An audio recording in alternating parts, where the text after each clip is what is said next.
মাধবী রোজনাম চায় আপনাদের সবাইকে স্বাগত। আজকে আমি কচু শাক রান্না করব, নিরামিষভাবে কচু শাক রান্না করছি। আপনারা দেখতে থাকুন। আর আমাদের এখানে এইভাবেই কচু শাক বিক্রি হয়, কেটে এরকম পিস পিস করে তারপর বিক্রি করতে আসে। তা আমরা এটা কচু শাকটা নিয়েছি 25 টাকা দিয়ে কিনেছি। এরকম দুটো আটি কিনেছি 50 টাকা।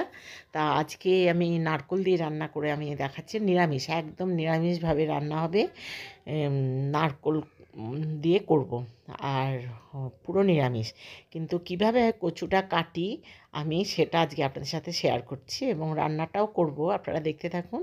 প্রথমে এই টুকরোগুলোকে নিয়ে আমি এক গামলা জলের মধ্যে একটা ন্যাকড়া ভিজিয়ে ভালো করে মুছে মুছে নোংরাটা পরিষ্কার করে নিই। কেন এটা পরিষ্কারই থাকে, তবুও আমি ভালো করে পরিষ্কার করে নিই। হ্যাঁ, করার পরে এই যে ন্যাকড়াটা দিয়ে মাঝখানে দেখুন এর মধ্যে একটা পোকা ছিল, এই ইয়েটার ভিতরে কচু শাকের মাঝখানটা একটা পোকা ছিল। এই পোকাগুলোই না কচু শাকের ভিতরে ঢুকে যায়, ঢুকে গিয়ে ওরা দেখবেন একটা দাগ থাকে কচু শাকের মাঝখান দিয়ে, কাটলে পরে দেখবেন কালো কালো ছোপ ছোপ দাগ থাকে। তা আপনি ওই কালো ছোপ বরাবর যদি কাটতে থাকেন দেখবেন যে ওই লাইন বরাবর ওটা একটা দাগ হয়ে আছে, সেটাকে কেটে ফেলে দেবেন। সেটা কখনোই খাবেন না। আমার কচু শাকগুলো গামলায় জল দিয়ে ধুয়েছি, এইবার এই জায়গাটা আমি কেটে ফেলে দিই। এইটা অনেকেই দেয় কিন্তু আমি দিই না। আর দেখুন কত সুন্দর পরিষ্কার হয়ে গেছে এই কচু শাকের মাঝখানটা। ওটা আর আপনাকে মাঝখান দিয়ে কেটে ফেলতে হবে না, যদি না ধোন তাহলে তো কেটে অনেকটাই বাদ দিতে হয়। তা আমি যেহেতু ওটা ধুয়ে নিয়েছি ন্যাকড়া দিয়ে, সেই জন্য এটা ভালোভাবে পরিষ্কার করে নিচ্ছি। কিন্তু তারপরেও কিন্তু আমি জল দিয়ে ধোবো, পরে ঝুড়িতে নিয়ে বেসিনে আমি ভালো করে ধুয়ে নেব। তা আমি যেহেতু এখন কাটছিলাম, তা লক্ষ্মী যেই চলে এসছে আমার আমার ভিডিওটা, ওকে বললাম যে তুমি আমাকে কেটে দাও, নইলে ভিডিও করো। তো ও তো ভিডিও করতে পারবে না, তো ও আমাকে কচু শাকটা কেটে দিচ্ছে। তা আমি পাশে বসে ওর ভিডিওটা করে নিচ্ছি, দেখুন। আর কচু শাকটা যতটা মানে মশলা দেব সবই আপনাদের সামনে দেব। আর কি দিয়ে করছি দেখবেন, একদম কচু শাকে কিন্তু কোনো মশলাই আমি দেব না। দেখতে থাকুন, ফোড়ন দেব। আর কাঁচা লঙ্কার রান্নাটা হবে, কাঁচা লঙ্কার ঝালটা হবে কাঁচা লঙ্কার। আর রঙটা দেব, কাশ্মীরি মির্চ একটু দেব, নইলে রঙটা একটু সাদা সাদা হবে, সেজন্য একটু কাশ্মীরি লঙ্কা দেব। তা সেটা কিন্তু শুধু রঙে, জাস্ট রঙ হবে, একটুও কিন্তু ওটা কালার মানে ঝাল হবে না। যা ঝাল হবে কাঁচা লঙ্কার ঝাল, যার জন্য পরিমাণটা আমার কাঁচা লঙ্কা বেশি দিতে হচ্ছে। কিন্তু আমাকে গোটা দিতে হচ্ছে এই কারণে, আমার নাতনি কচু শাক খেতে খুব ভালোবাসে। ওই কারণে যেটুকুন ঝাল হবে সেই সেই ঝালটুকু ও খেতে পারবে বলে আমি গোটা কাঁচা লঙ্কা দিয়েছি।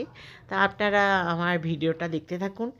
আর লক্ষ্মী আমার মাছ কেটে দেয়, লক্ষ্মী কচু কেটে দেয়, লক্ষ্মী অনেক কিছুই কাজ করে দেয়। তার মধ্যে এই দুটো কাজ কিন্তু বিরাট কাজ, ওকে বললে ও না করে না, ও কেটে দেয়।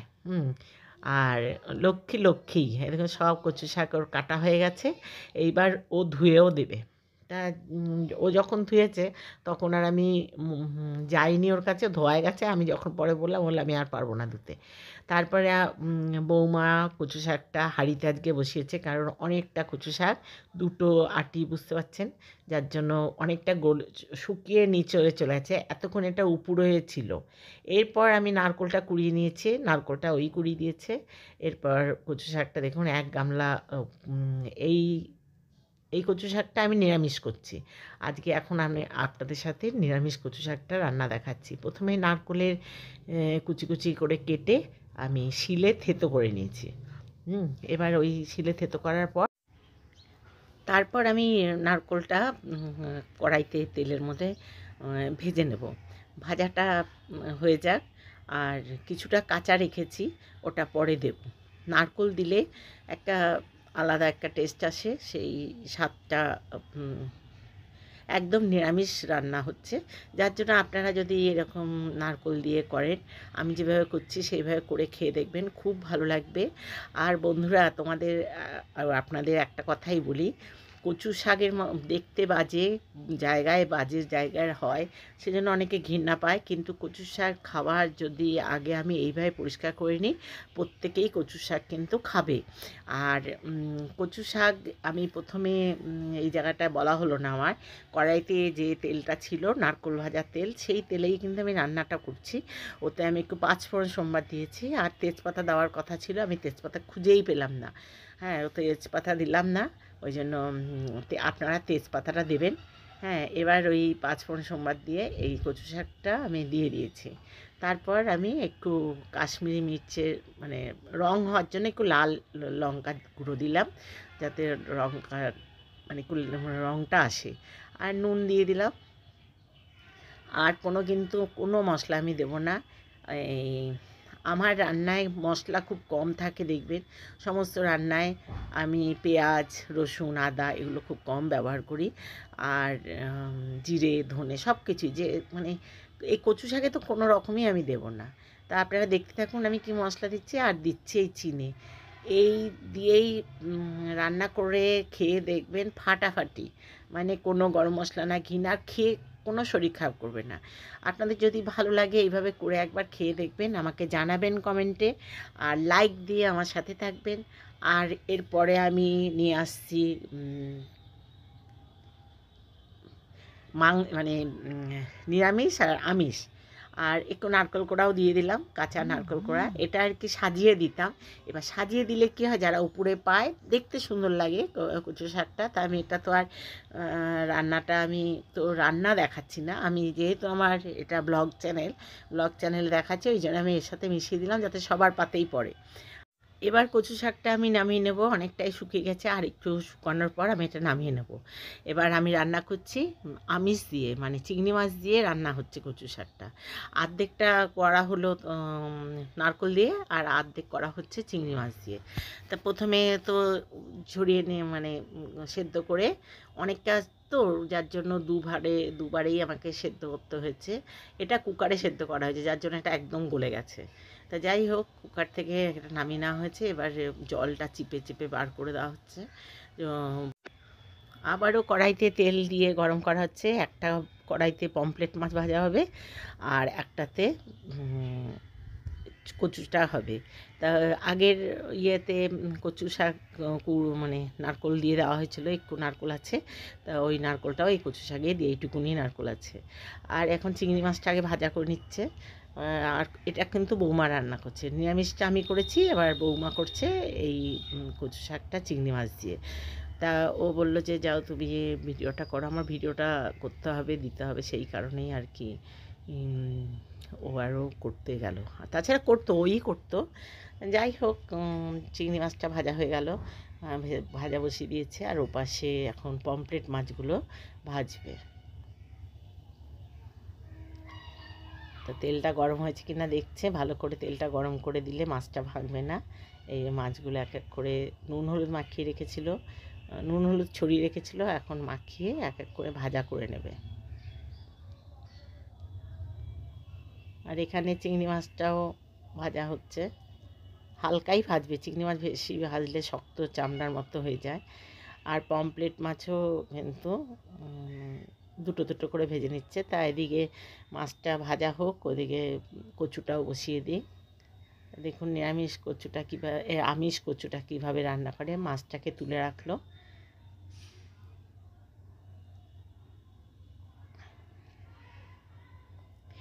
এবারে কড়াইয়ে আর তেল দেবে না, অনেকটাই তেল আছে, ওর মধ্যে তেজপাতা, লঙ্কা আর পাঁচফোড়ন সোমবার দিল, যেটা আমি দিইনি, আমি ভুলে গেছিলাম তেজপাতা দিতে, মানে খুঁজে পাইনি, আমি খুঁজেই পাইনি, ও খুঁজে পেয়েছে, ও দিচ্ছে তাই। তা যাই হোক, আমাকে জিজ্ঞেস করলো, তাই আমি হ্যাঁ তেজপাতা, পাঁচফোড়ন, লঙ্কা ফোড়ন দিয়ে এবার কচু শাকটা ঢেলে দিতে বললাম। কচু শাকটাই দেখুন, কচু শাক খুব একটা নেই, তাও যা আছে অনেকটাই আছে, আমাদের চারজনের জন্য ভালো রকম হয়ে যাবে। এবার কচু শাকটাকে ভালো করে তেলের সাথে মিশিয়ে দিচ্ছে।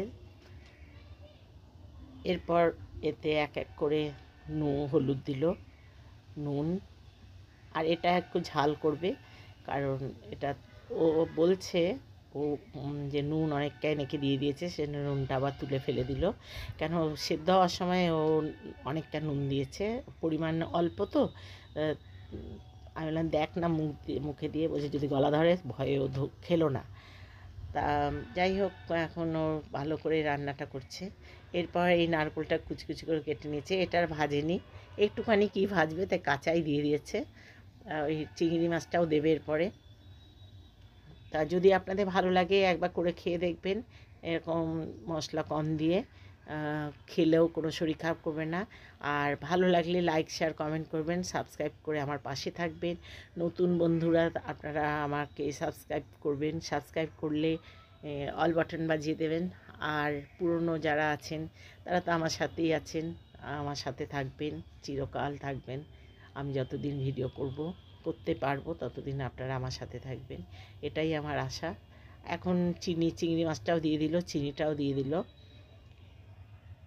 এবারে ভালো করে এটা কষানোর পালা। যতটা কষবেন, মানে যত জল মানে জল জল যেন না থাকে, একদম শুকনো শুকনো হয়ে যাবে, খেতে ভালো লাগবে। আর পরতে পরতে চিংড়ি মাছ, সেটাই ও আমাকে বোঝাতে চাইছে, এবার দেখালো। আসলে কচু শাকটা খুব অল্প হয়ে গেছে, অল্প পরিমাণ হয়ে গেছে বলে কচু শাকটা আমাকে দেখালো যে কচু শাকটা আমার দেখো কতটা অল্প হয়ে গেছে, আর চিংড়ি মাছটা সেই তুলনায় আরও বেশি হয়ে গেছে।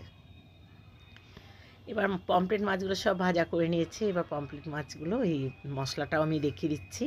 এই দেখুন মশলা, আমি আর পুরোটা দেখালে অনেক বড় হয়ে যাবে। এই মশলাটা ওই যে পেঁয়াজ আর টমেটো ভাজা করছে, তার মধ্যে এটার মধ্যে আছে লঙ্কা, হলুদ আর সর্ষে, সর্ষে বাটা, এগুলো দিয়ে পেঁয়াজ আর টমেটোটা ভাজা হলে এই মশলাটা দেবে। মশলাটা দেওয়ার পর ওই পমফ্রেট মাছটা দিয়ে দেবে। এখানে এখন মশলাটা দিয়ে দিয়েছে, মশলাটা ভালো করে কষিয়ে নিয়ে, মানে এটা যেহেতু সর্ষে বাটা সেজন্য খুব একটা ফোটাবে না, মাছটা দিয়েই ফোটাবে। ফোটালে বেশি ফোটালে তিতো হয়ে যায়, ওই জন্য মাছটা দিয়ে তারপরে আঁচটা বাড়িয়ে দেবে। এখন আঁচটা কমিয়ে দিয়েছে, যার জন্য একটু ফুটেছে, তারপরেই দিয়ে দিয়েছে। আর এটা ধনেপাতা থাকলে খুব ভালো হতো, ধনেপাতা নেই। যাই হোক, আপনারা রান্না করলে এটা ধনেপাতা দেবেন। আজকে আমার স্বামী মারা গেছে 8 মাস হয়েছে। আমার মনে ছিল যে আমার আজকে জন্মদিন, কিন্তু আমি জন্মদিনটা করতে চাইনি। ছেলে মেয়ে, বৌমা, জামাই, এরা সবাই কালকে আমাকে মনে করিয়েছে যে আমার জন্মদিনে কিছু করতে হবে। তা ওরাই বাজার টাজার করেছে, ভিডিও আমি করতাম না। মধুমিতা একটু আগে ফোন করে বলল, কেন জেঠিমা? আমি আর বলতে পারছি না।